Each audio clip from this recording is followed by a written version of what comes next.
The reason why I'm kneeling down here is these, the SGI workstations in my collection. And today, before we dive into technicalities, I'm gonna step out my own comfort zone. Well, won't be as worse as that, but I'm gonna pay a visit to my friend George, himself a collector of SGI workstations, and he's gonna give me over one of his precious O2 workstations to complement my own collection. It's obsolete technology no one uses today, but I'll bring it back to life. I'm the vintage collector and these are my stories. I totally didn't expect to get more stuff long after doing my reviews on all the other incoming items in the past days. But then George, himself a collector of retro machines, especially vintage Unix workstations, got back to me offering me an SGI O2. And so I'm driving along to meet up with George at his home, pretty much in the center of Switzerland between Zug and Luzern. After more or less 1 hour ride to his new home, I get a glimpse at his fantastic collection, which is spread out all over his place. It's mostly Unix workstations from Sun and SiliconGraphics, but also a decent amount of vintage Apple gear and some random other systems. Besides his many SGI machines, of which the Tesla is definitely an outstanding item, this 1980 CBM 8032 8-bit computer looks like brand new and is an eye-catcher as well. Eventually we turned over to the SGI O2s, of which he's got a few around. As a fact, I sold George most, if not all, of my former SGI workstations way over 10 years ago, so somewhere in his collection is also my former O2. We end up putting one on the table, hooking it up to see if it powers up. Wenn der Startup-Chime kommt, ist schon mal gut. Wow, schau jetzt. Etwas kommt ja schon. And so it does. Awesome! Muss es eine schöne sein? Wieso? Die ist verdammt schön. Also weißt du, ja, komplett. Ha! I knew he doesn't want to give it away. As we encounter some drive issues, we're also swapping out the hard drive. Either way, it will need a fresh install later on anyways. The disk though is being recognized, which is what we wanted. It's an R5000 with 180 MHz and some 128 MB of RAM. And if I'm not totally mixing up my memories, I believe my O2 actually had exactly this spec back in the day. George was then also digging out some additional RAM modules to fit onto the main board. So I eventually ended up having a total of 160 MB of RAM as well. So let's bring it back home. So here I am back home in my own workshed together with that SGI O2 workstation. And now I'm gonna give it a fresh install of the IRIX operating system. But first, let's do a quick look around. This case looks fairly decent and it's one of the early generation. This can easily be seen by the classic SiliconGraphics logo on the top and the O2 designation on the bottom. Later models featured the O2 or the O2 Plus branding on the top and had just a simple SGI lettering on the bottom side. On the back side, I'm missing the extra cover for the power supply and one additional drive slot as well as the expansion slot bezel. I will need to look around where to get these, or maybe I can reproduce them by means of 3D printing. But for now, I'm only caring for adding some grease to the sled units. All components of the O2 can be removed simply by sliding them out of their slots once unlocked. In my experience with similar parts, while it makes it very easy to swap components, it tends to get stuck with the years and builds up friction and likeliness for causing breakages. Therefore, I'm adding some grease to the sleds so they will slide in and out with less force required. You don't need to add lots of it, just a thin film is already enough to make it slide again.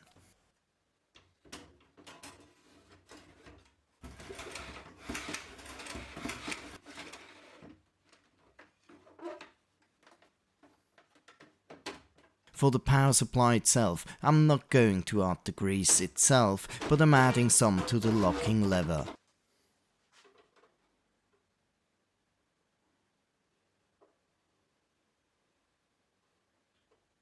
I'm also quickly cleaning the case a little bit. All in all, I must say it really looks very nice. I've seen machines in much worse condition than this one. Launched in 1996, SiliconGraphics positioned the O2 as an entry-level companion machine to the high-end Octane, very much alike the Indie, which was the low-end companion to the high-end Indigo 2 workstations a few years prior. In comparison to the earlier Indie workstation, which still offered some differing graphics options, the O2, aka Moosehead platform, came only with one integrated graphics option. It was mainly targeted at audio and video applications and came with an AV board. I used to use the SGI O2 some 20 years ago myself to digitize old music cassette tapes. The O2 initially came with 150 MHz R5000 MIPS CPU and some 32 MB of RAM minimum, with later models sporting up to 400 MHz R12K CPUs and up to 1 GB of RAM. Mine sports the 180 MHz CPU without secondary cache, so it's one of the less performant machines in the series. Now, I didn't find the exact amount of money asked for this machine when it launched back in 1996. But to give some indication, I found a press statement of 1998, where the O2 with the 225 MHz CPU was asked for $10,495 with a statement that the price remains the same as before.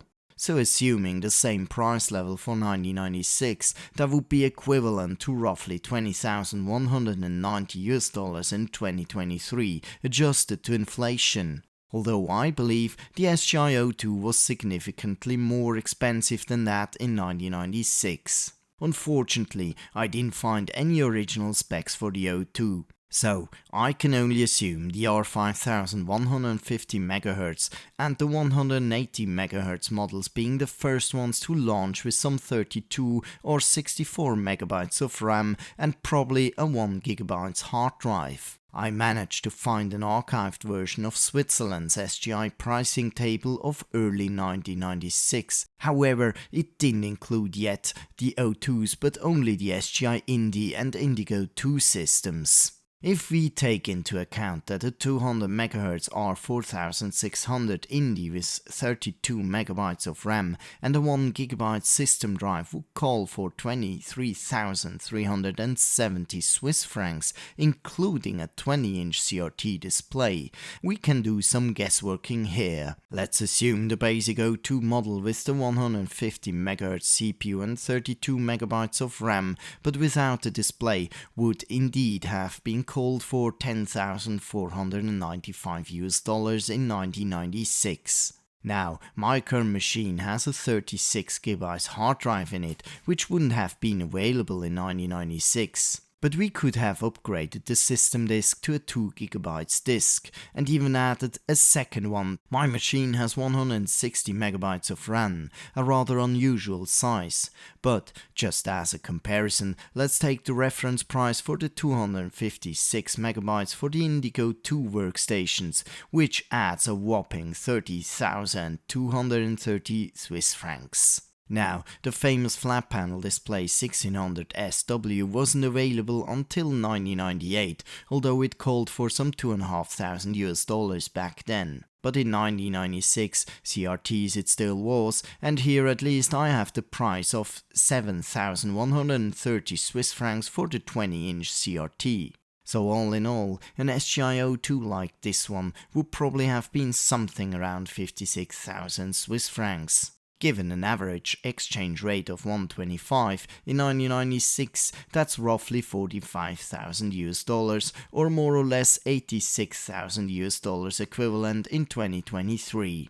Maybe it was even a bit less as the 2 GB drives had become standard already. So by no means do I claim this to be the correct price. It's more like a general direction, pieced together from indicative contemporary sources and based on some reasonable assumptions. Still, it provides some idea what this O2 I have here probably would have cost at the time.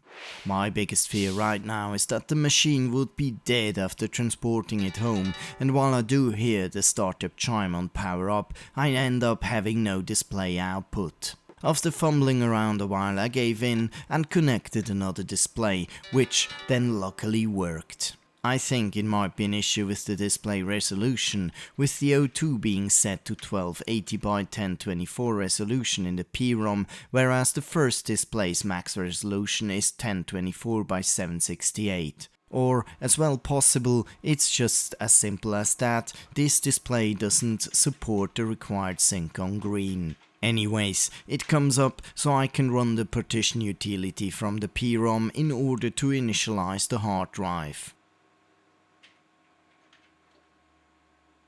Although, when trying to install the system, I'd observe a very weird behavior.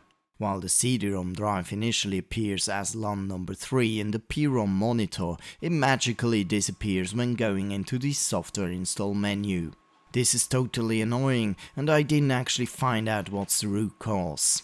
It may well be a defective CD-ROM drive or something about the SCSI termination, though I may need to open up the machine for a deeper investigation. For the time, I hooked up an external drive to run the installation. I started off with the IRIX 6.5.0 base install only, so no additional overlays for the OS updates yet. The entire procedure takes approximately 1 hour until I eventually end up on the graphical login screen. Yeah, we've been there already. Now you're going to log in without the root password, as this thing is totally insecure. Ah, you're referring to the rather insecure out-of-box experience we oversaw in the last video for IRIX 5.3. IRIX 6.5 however comes with a far improved version of easy setup, which asks many questions and allows you to apply a far more secure default as opposed to the earlier versions of IRIX. It still is not super secure, and if you want to improve these defaults even further, then here's a security hardening guide that goes the last mile. And so here we are, a freshly installed SGI O2. It has some minor imperfections like the missing caddy or the missing power supply cover, let alone to some minor scuffs and marks. But I wouldn't have it if George wouldn't have been willing to give one up from his awesome collection. And he clearly stated he would never ever have sold it away or given it to someone else but me. So I am very lucky and thankful to now be in possession of an SGI O2 again, and it will get the place of honors in my collection. Now I'm still looking around for an SGI Fuel, and maybe one day I come along an original SGI Virtual Workstation 320 as well. I'm the Vintage Collector, and this was my story. Thanks for watching, and see you next time. If you check out this channel's community tab, you'll find some polls on potential upcoming videos. You're very welcome to upvote on upcoming topics or drop in new ones you'd like me to chase down.